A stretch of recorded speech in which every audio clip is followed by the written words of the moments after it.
Well, good morning and welcome to this day-long meditation retreat.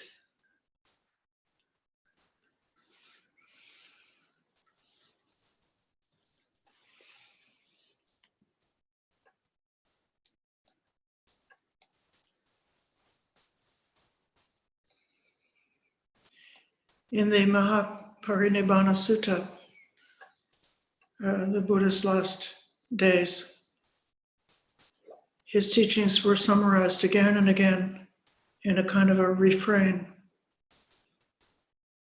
about sila, samadhi, and panya.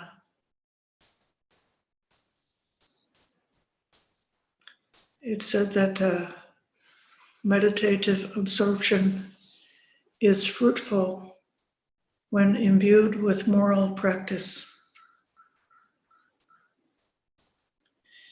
Wisdom is fruitful when imbued with meditative absorption.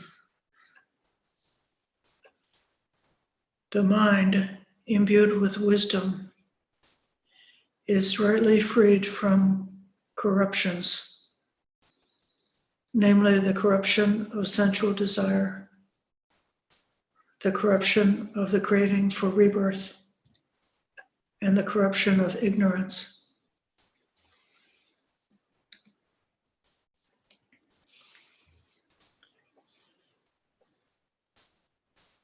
So let us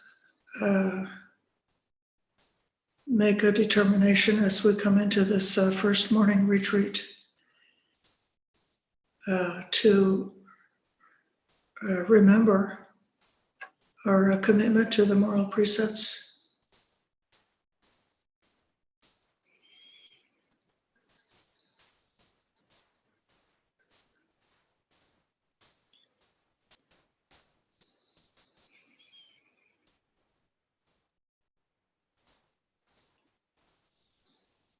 Making a decision to let go of any aggravations or irritations or upsets.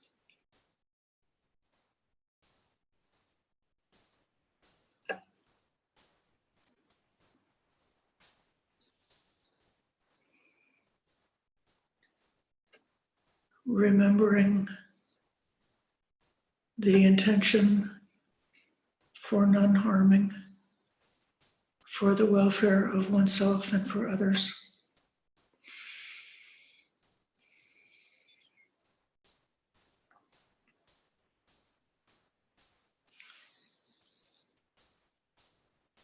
Remembering our longing for simplicity and truth.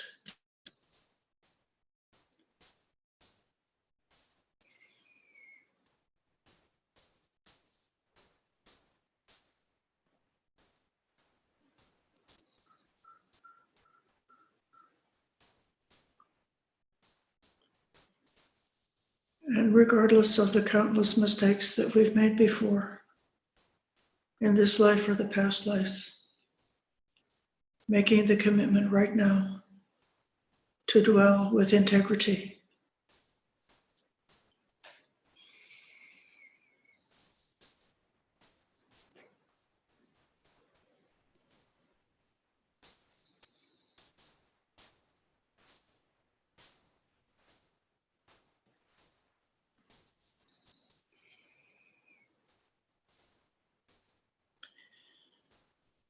Enjoying the tranquility and peace of mind from having a clear conscience.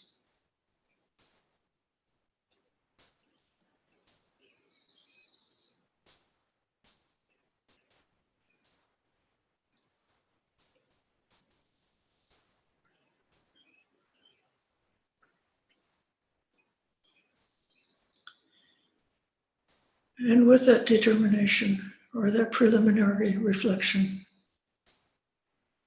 then coming to a balanced meditation posture. If possible, taking an upright posture.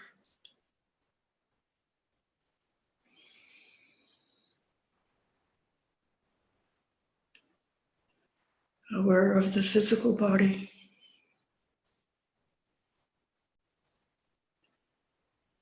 feeling the weight of the body pressing on the cushion or the chair, feeling our connection to the earth or to the floor.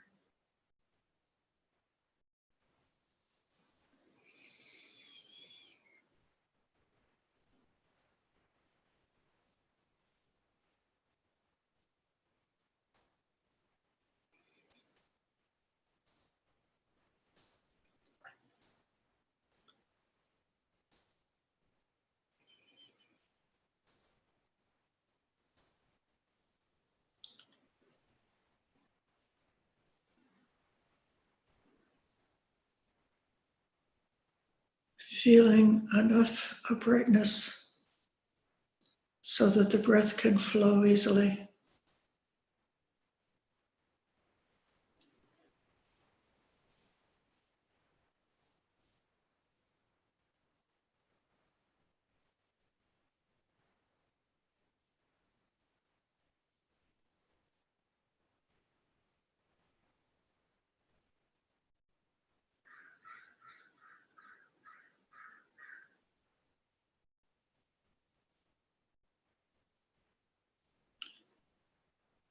And taking a few deep breaths as a way of releasing any mental or physical tension and coming to a state of relaxed awareness.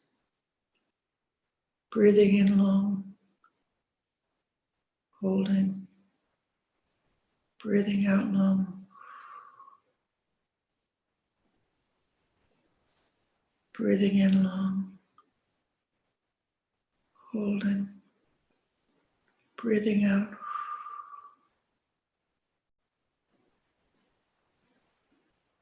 breathing in long, holding, breathing out.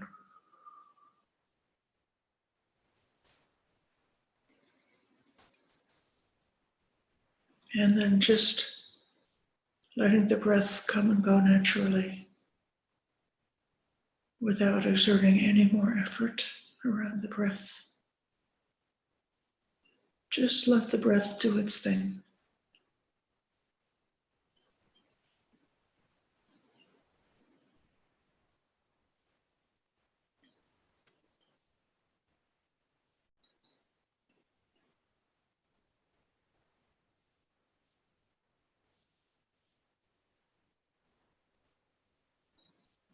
And becoming aware of the body and relaxing the body.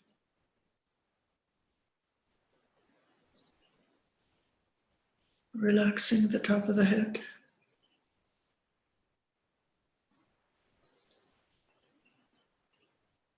Relaxing the face.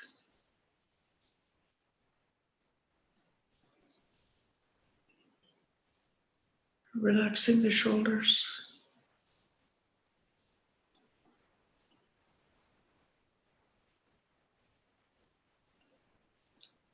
Letting the arms just hang from the shoulders.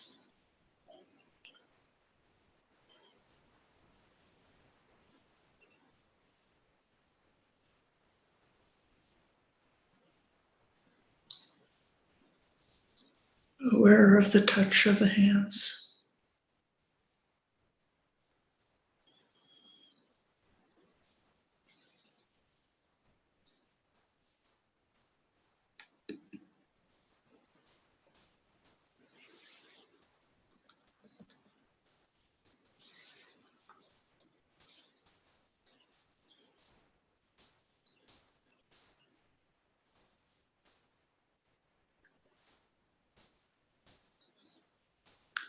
Making the belly soft.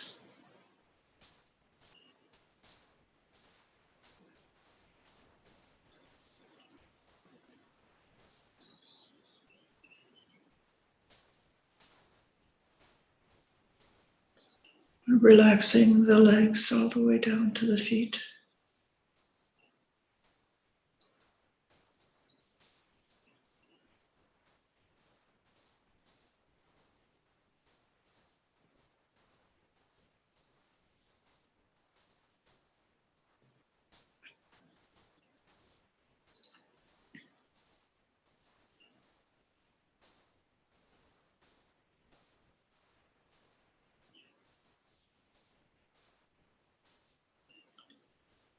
And if any part of the body is tight, tense, painful, or irritable,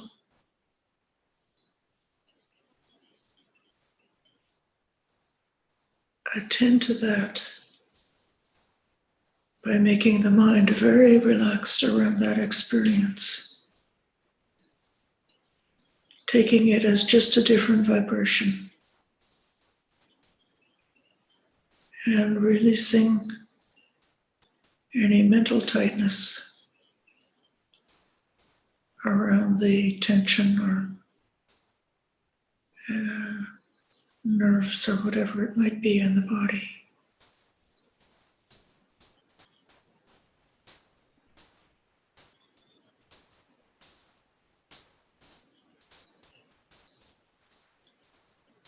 Just keeping the whole body in awareness.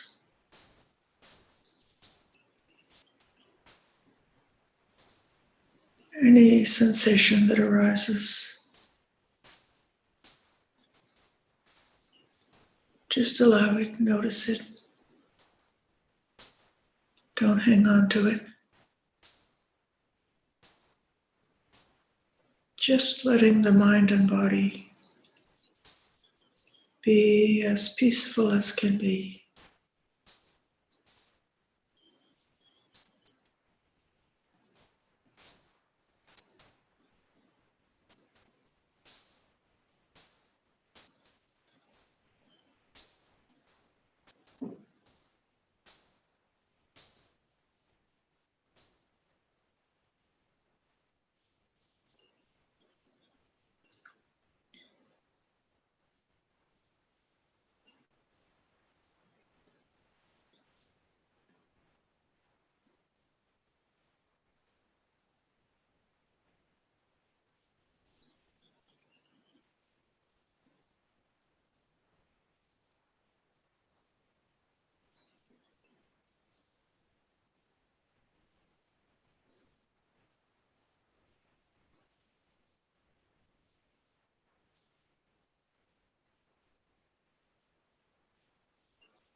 I shall welcome everybody to join for the morning puja devotions that we chant here at the monastery every single morning.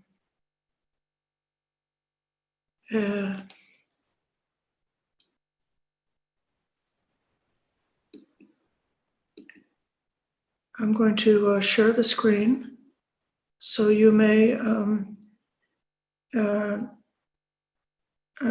chant along softly so that the reverberation, because of the delay in the sound, doesn't create too much chaos. But we can chant this together in Pali and English.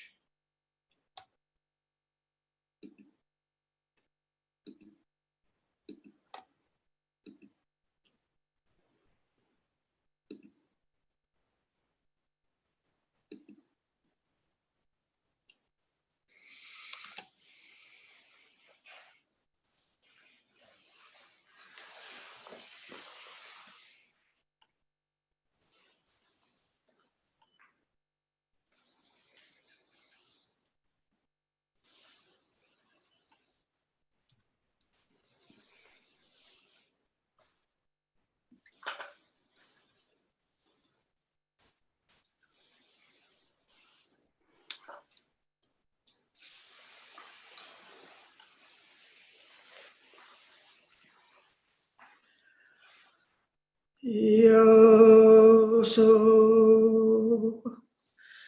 Bhagava Araham Samma Sambuddha, to the Blessed One, the Lord, who fully attained perfect enlightenment.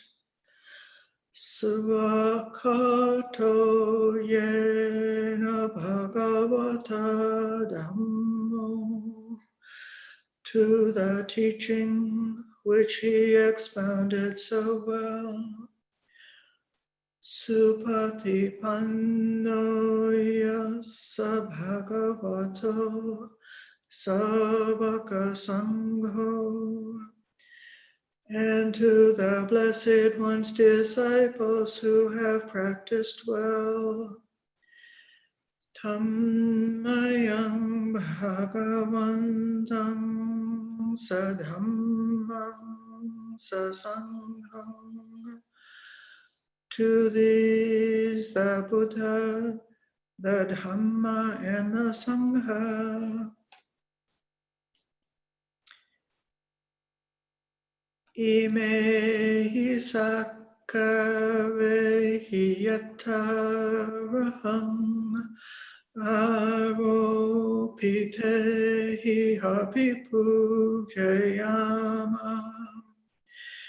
We render with offerings our rightful homage. Sadhu no bhante bhagava Sukhira parinimbutopi. It is well for us that the Blessed One, having attained liberation, Panchima Janata Nukampa Manasa, still had compassion for later generations. Ime sakkare dungata panna karabhute padinganhatu. May these simple offerings be accepted.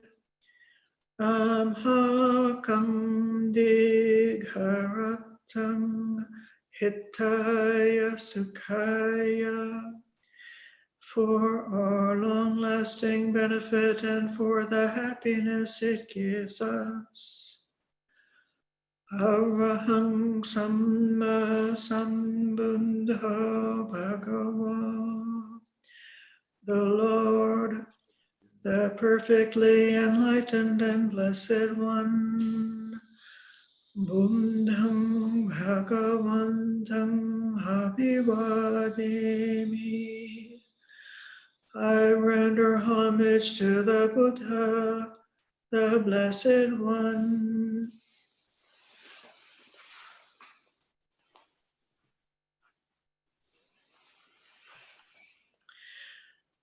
Subhakato Bhagavata Dhammo. The teaching so completely explained by him. Dhammang namasami. I bow to the Dhamma.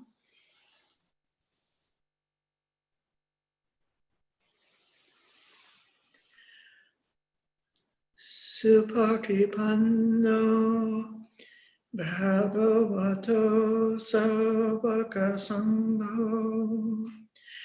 The Blessed One's disciples who have practiced well. Sangham Namami. I bow to the Sangha.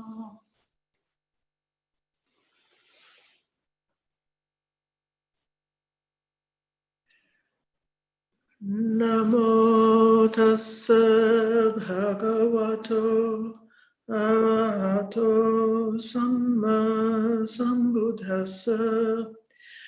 Namo tassa bhagavato arahato samma sambuddhassa.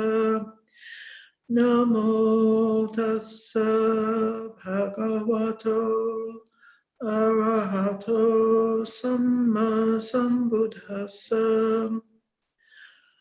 Homage to the blessed, noble, and perfectly enlightened one. Homage to the blessed, noble, and perfectly enlightened one. Homage to the blessed, noble, and perfectly enlightened one.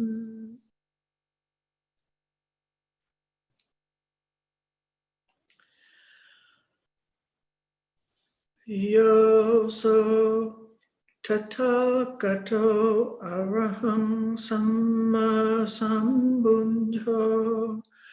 The Tathagata is the pure one, the perfectly enlightened one. Vingyakarana Sampanno. He is impeccable in conduct and understanding. Sugato, the accomplished one. Lokavidu, the knower of the worlds. Anuttaro Purisadam Masarati. He trains perfectly those who wish to be trained. Satta Deva Manusanam. He is teacher of gods and humans. Buddha Bhagava. He is awake and holy. Yo imang lokang sadevakang samarakang sabrahmakang. In this world with its gods, demons, and kind spirits, Sasamana Brahmaning Pachang Sadeva Manusang Sayang Abhimnya Sakchi Katava Pavedesi. Its seekers and sages, celestial and human beings, he has by deep insight revealed the truth. Yodhammam de se si adi kalyanam mam che kalyanam paryosana kalyanam. He has pointed out the Dhamma, beautiful in the beginning, beautiful in the middle, beautiful in the end. Sattang sabhyang janam kevala paripundam parisundham brahmacharyam pakasesi. He has explained the spiritual life of complete purity in its essence and conventions. Tammahang bhagavantam abhipujayami, tammahang bhagavantam sirasa namami. I chant my praise to the Blessed One. I bow my head to the Blessed One.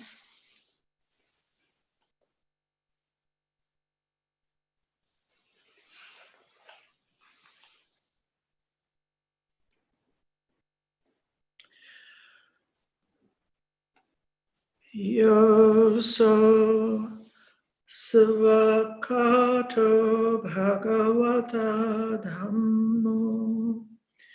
The Dhamma is well expounded by the Blessed One. Sanditiko, apparent here and now. Akaliko, timeless. Ehipasiko, encouraging investigation. Opanaiko, leading inwards. Pachatam veditam bhovinyuhi, to be experienced individually by the wise. Tammahang dhammang abhipujayami, tammahang dhammang sirasa namami. I chant my praise to this teaching. I bow my head to this truth.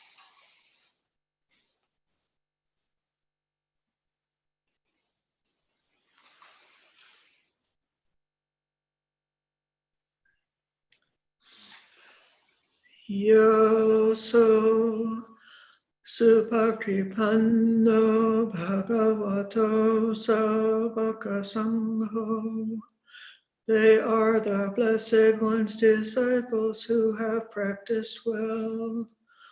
Ugrupakripano Bhagavato Savaka Sangho, who have practiced directly. Nyayapakripano Bhagavato Savaka Sangho, who have practiced insightfully. Samikripakripano Bhagavato Savaka Sangho, those who practice with integrity. Yadidam chattari purisa yugani apta purisa pungala. That is the 4 pairs, the 8 kinds of noble beings. Esa Bhagavato Savaka Sangho. These are the Blessed One's disciples. Ahuneo, such ones are worthy of gifts. Pahuneo, worthy of hospitality. Dakireo, worthy of offerings. Anjali Karaniyo, worthy of respect. Anuntaram punya ketan lokasa. They give occasion for incomparable goodness to arise in the world. Tammahang sanghang abhipujayami, tammahang sanghang sirasa namami.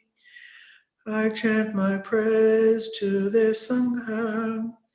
I bow my head to this Sangha.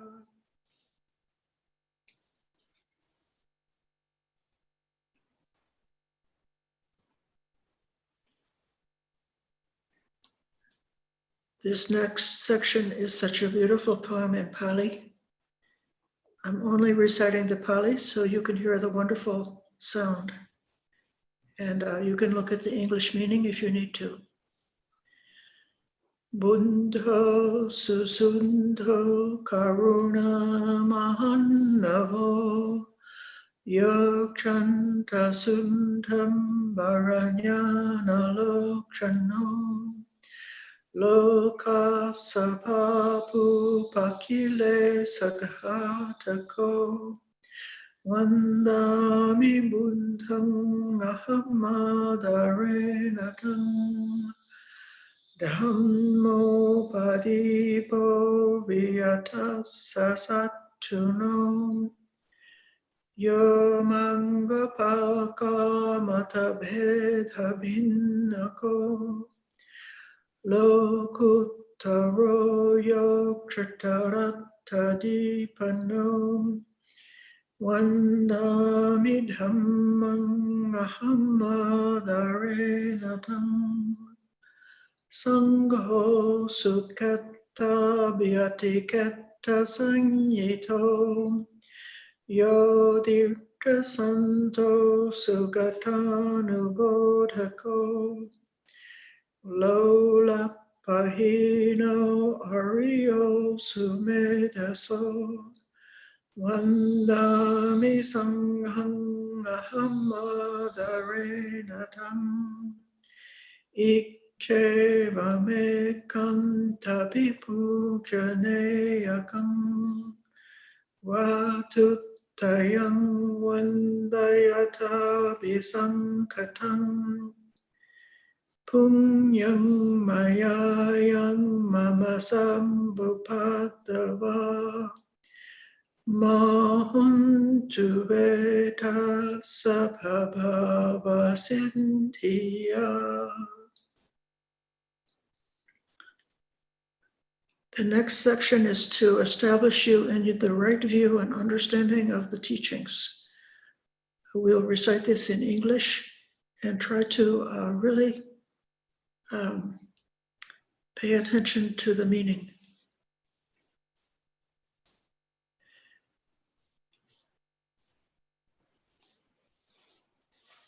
One who knows things as they are has come into this world, and he is an arahant, a perfectly awakened being, purifying the way leading out of delusion, calming and directing to perfect peace, and leading to enlightenment. This way he has made known. Having heard the teaching, we know this. Birth is dukkha, aging is dukkha, and death is dukkha. Sorrow, lamentation, pain, grief, and despair are dukkha. Association with the disliked is dukkha. Separation from the liked is dukkha. Not attaining one's wishes is dukkha. In brief, the 5 focuses of identity are dukkha. These are as follows. Attachment to form, attachment to feeling, attachment to perception, attachment to mental formations, attachment to sense consciousness. For the complete understanding of this, the Blessed One in his lifetime frequently instructed his disciples in just this way. In addition, he further instructed, form is impermanent, feeling is impermanent, Perception is impermanent. Mental formations are impermanent. Sense consciousness is impermanent. Form is not self. Feeling is not self. Perception is not self. Mental formations are not self. Sense consciousness is not self. All conditions are transient. There is no self in the created or the uncreated.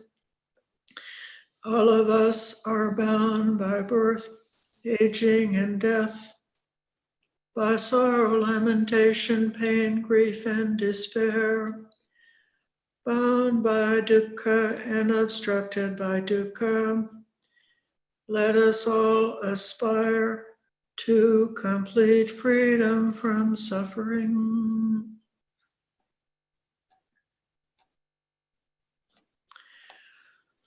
The Blessed One, who long ago attained parinibbāna, is our refuge. So too are the Dhamma and the Sangha. Attentively we follow the pathway of that Blessed One with all of our mindfulness and strength. May then the cultivation of this practice lead us to the end of every kind of suffering.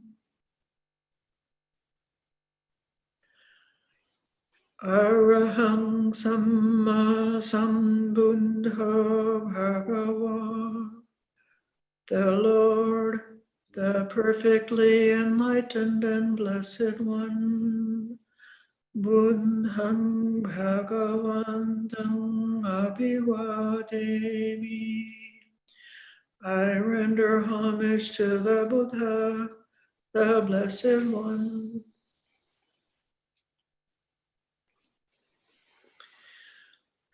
Suakato Bhagavata Dhammo. The teaching so complete explained by him. Dhammam namasami. I bow to the Dhamma.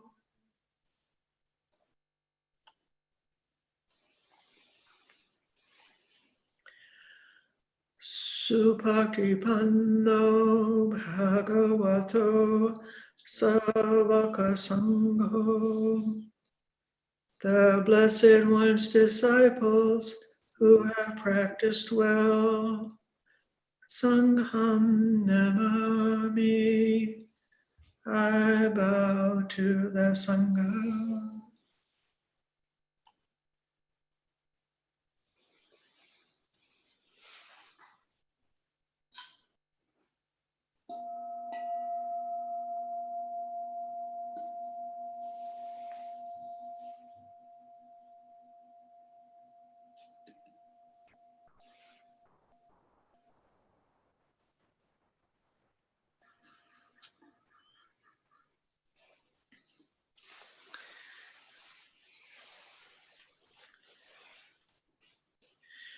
Dear friends, the inspiration for today's daylong retreat is the Mahāparinibbānasutta, the sutta which is describing the Buddha's last days and his passing away from this existence.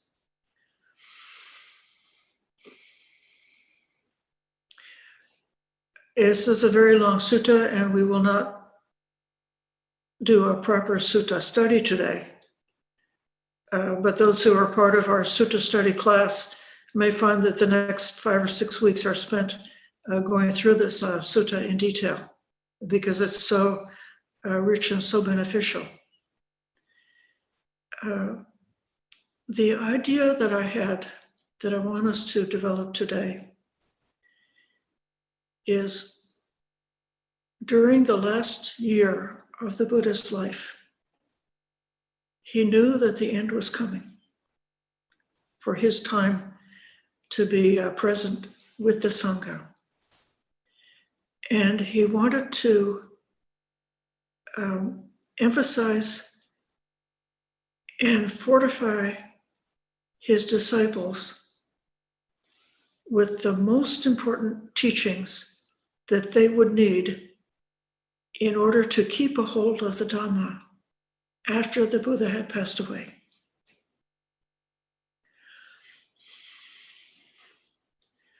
While the Buddha was alive, if any problem came along or any question came along, they could go to the Buddha himself and ask for the answer. And he could find a different way to explain it, or for the precepts of behavior or different situations that came up with the monasteries, he would find the skillful means to convey in a way that took his general teaching and made it match to the particular circumstance of that person and that situation. But then following the Buddha's parinibbāna, he wanted his the sasana, meaning the time when the people could remember the Dhamma that was explained by the Buddha, that they would be able to practice with these teachings, and that they would be able to realize liberation as a result of doing the practice which is pointed out in these teachings. And he wanted this to last for a long time. Some of the other Buddhas before our Buddha, there were 28 Buddhas in different eons of time. And for some of them, the length of time that the people remembered the teaching and remembered how to come to an awakening did not last very long. And it was said that the reason that didn't last very long was that the Buddha did not cause the monastic sangha to become well established in the Vinaya, or their practice of precepts, not only the code of behavior, but their forms of how to have the process of communal harmony and communal decision-making together. And so then you'll see this will come out in the next talk. The Buddha did emphasize that very much. He also emphasized in this just the summary of the Dhamma.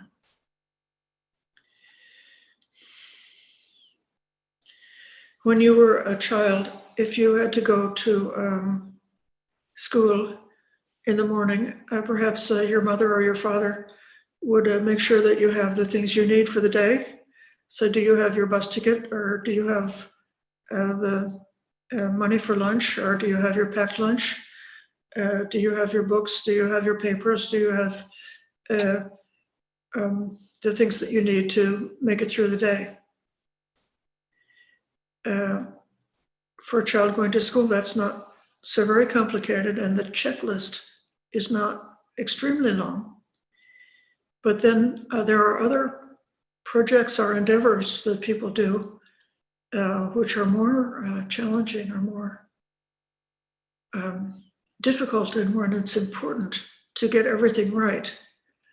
So if you imagine that you were on the team of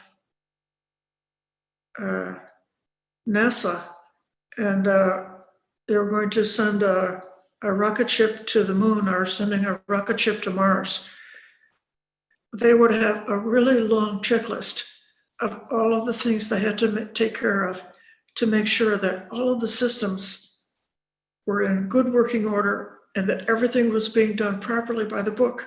Because if they didn't take care of 1,000 different details, the mission would not be carried off successfully. And just the same way, we sometimes hear those of us or people who have a basic introduction to Buddhism will have heard about a few lists. They will have heard about the 5 hindrances, the 4 noble truths, the Eightfold Noble Path, the 6th sense base, the 4 divine abidings. For the monastics, and for those who have read the suttas in more detail, it's a little bit longer than that, but it's not too much to remember. So it could be that you would know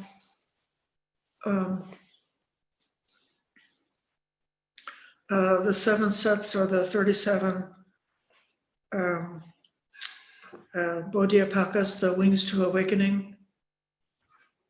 And then your idea of morality might go beyond the 5 precepts, and you could have some ideas of like not to be quarrelsome, not to be arrogant, not to be conceited, to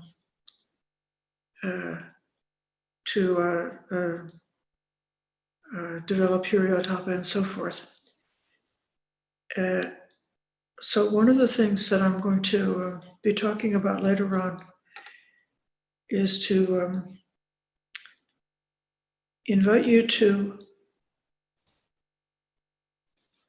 get a big picture of the Buddha's checklist and understand the crucial importance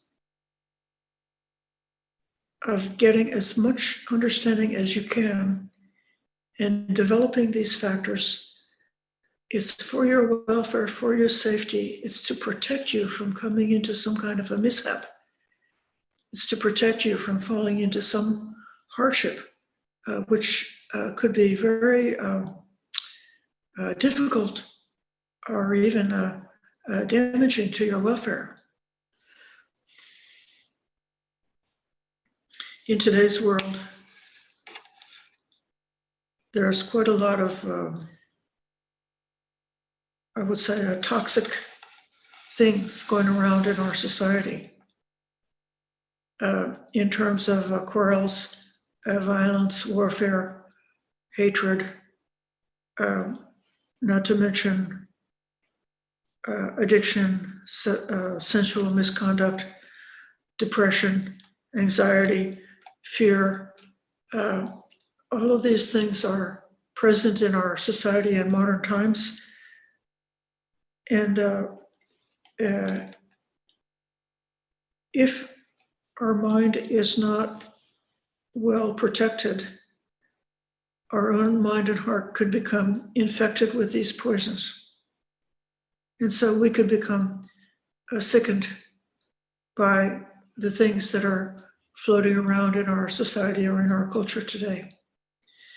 But if we get a hold of these basic dhammas, as much as we're able to remember them and hold on to them, as much as we're able to keep our mindfulness and heedfulness awake, to that extent, we have a defense, we have a protection. So even if we're out in the world and we might be meeting up and encountering people who are extremely deluded, meeting people who are very upset or distressed, meeting with people who are angry, meeting with people who have all different kinds of problems, to the extent that we have protected ourselves, then we can both hold on to our stability so that our own practice is able to develop to the maximum that is available for us in this lifetime. And we also can be a beacon of light, stability, tranquility, and beauty, which will be a light for the world and which will help others to be able to calm down and to come out of whatever difficulties they might have fallen into. So these are the themes that I'm going to try to develop. I understand, I think I have 2 talks that are happening later on today.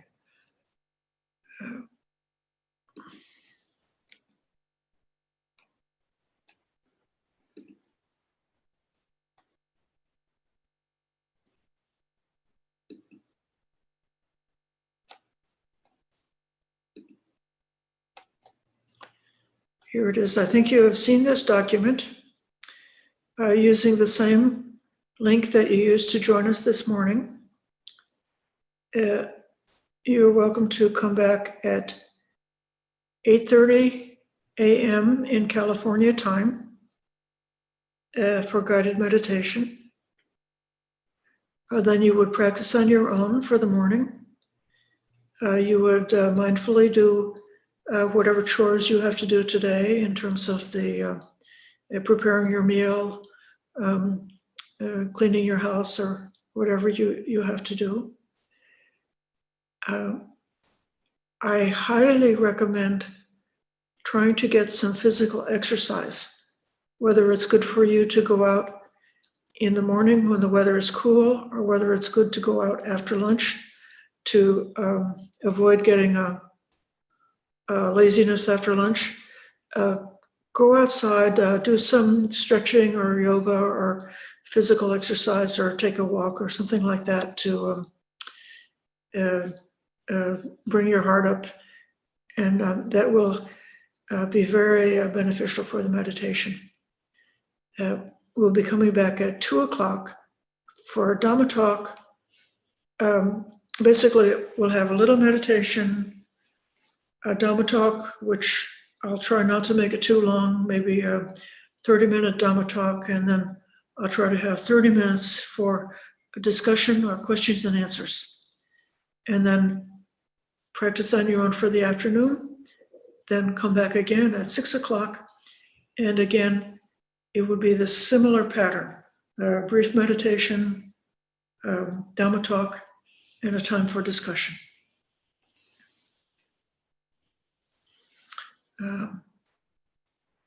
These are all in Pacific Daylight Time, California time.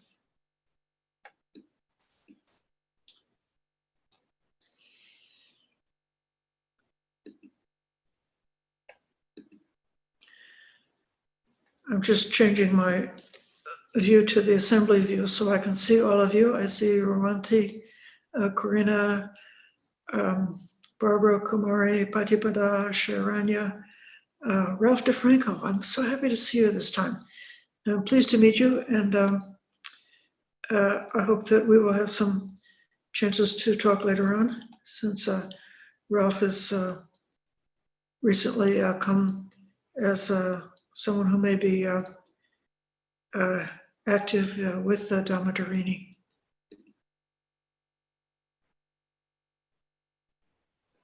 So that's the program for today. Are there any unanswered questions that you would like me to answer right now?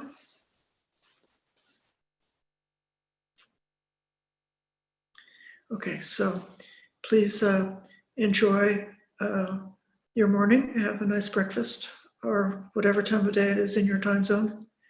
And we'll see you in approximately a little less than 2 hours from now. Sadhu, sadhu, sadhu, anumodami.